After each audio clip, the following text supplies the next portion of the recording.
Today, we're having Roblox.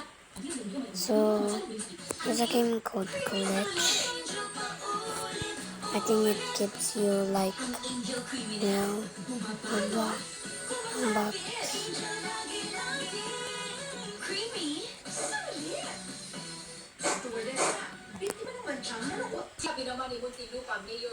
Sorry guys for pausing it for no reason because the game was shut down.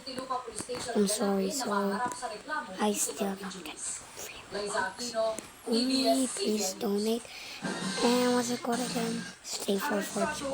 I thought Stay for Fortune it said 30,000 Robux, but it said 10 Robux.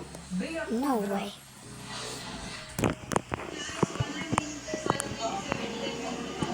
Hindi na nakapalagpang si 65 anyos na babae ito nang arestuhin ng PNP sa ikinasang bypass operation pasado alas 7 ng gabi ng Martes sa bahaging Ebenezer na Street Puno Talledo Street sa Quiapo, Maynila. Ang babae ayon sa PNP, nagbebenta ng abortion pill. Isang operating kaulat po ng Nagsagawa po tayo ng entrapment operation laban po dito sa ating suspect at ito po ay nagbunga sa sinagawa nating intelligence gathering and sa report o reklamo na natanggap natin mula sa isang concerned citizen regarding sa isang tao na nag-aalok man itong abortion pills. Nasamsam sa suspect ang nitong blister pack ng hinihingalang abortion pills na naglalaman ng tig-10 tableta. Kasama ang dalawang sachet ng mga tabletang walang label na ibinibenta umano sa halagang 3,500 bawat pakete. Ayon sa PNP, matagal na nagbibenta ng herbal products sa suspect pero palihim na itinatanggi naman ng suspect ang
Bukas ang depensa na pamunay.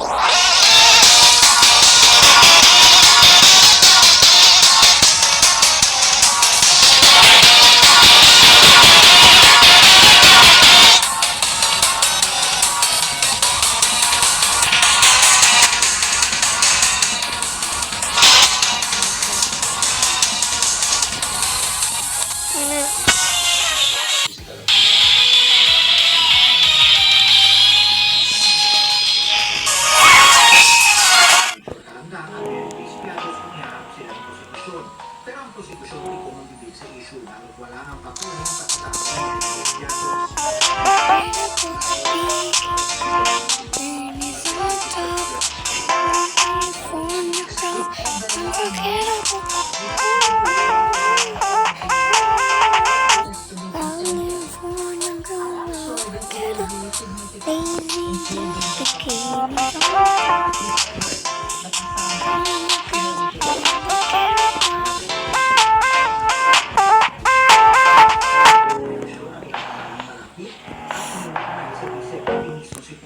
Pwede naman,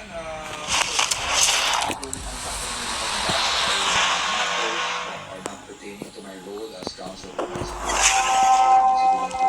so we will subject him to the witness stand, di ba? And allow him to cross-examine him for defense.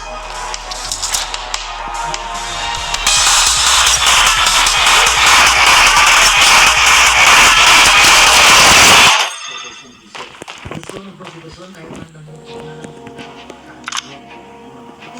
kailangan naman ngayon. Ayon sa konstitusyon, hindi na nabuksan at naman taon matapos itong kontrahing depensa.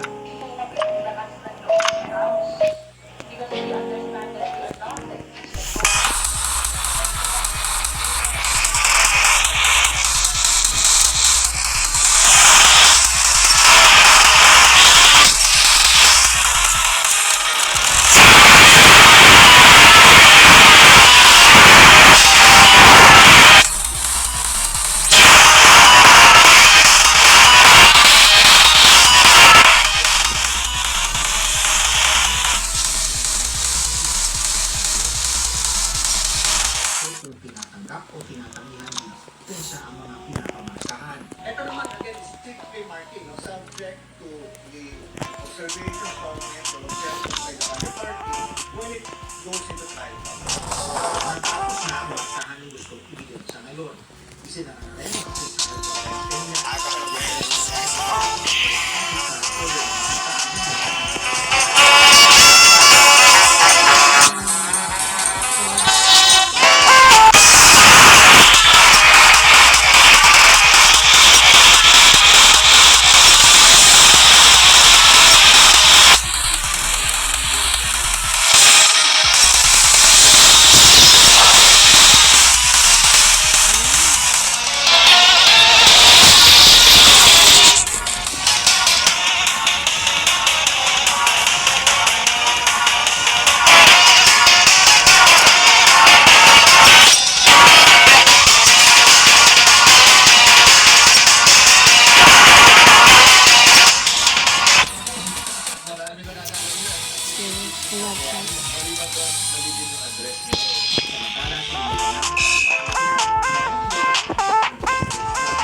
Pero nakabawi sila Nichols at Minikoba para makuha ang first set.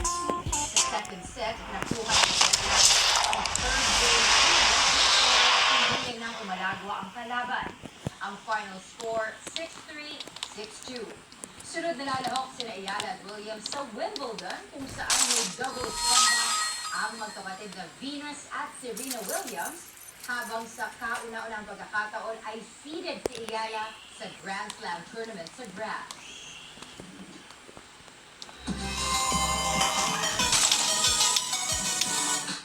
Walang bahid ang kupas at tapang na Coco Martin at Joe Hilario sa Sigabo. Sa kabila naman ng tagumpay sa pagbabalik telebisyon, mas ikinatuwa ng hari ng aksyon sa ating henerasyon na makatulong sa lalo pang pagsigla ng prime time.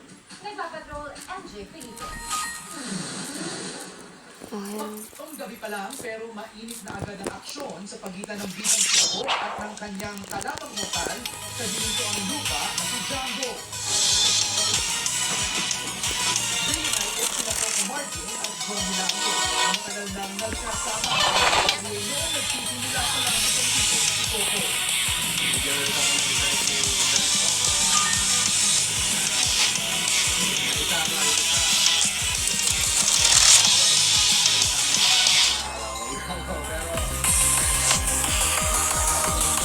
Pero sa makapigil hiningang tapatan nila ni Coco, walang bakas ng pangangalawang sa action si John.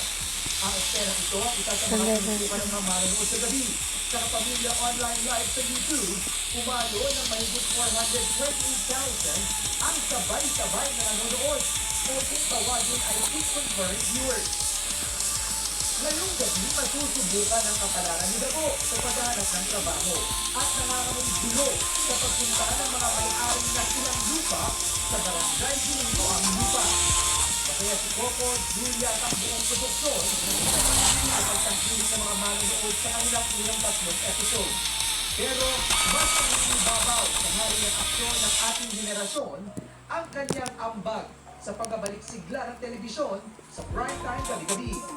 Para sa pakiramdam ng lahat na muling bumalik ang mga tao sa panonood ng television, yung bonding ng pamilya, yun ang importante. Sana lahat ng mga palabas ng teleserye, sana panoorin natin, lalo-lalo yung mga Pilipinas. Kasi para sa ating lahat, ginagawa namin ito para. Kaya maraming salamat po talaga sa support at pagmamahal. Ngayong weekend, abangan sina Coco, Julia, kasama ang buong tropa sa kanilang motorcade sa Pampanga.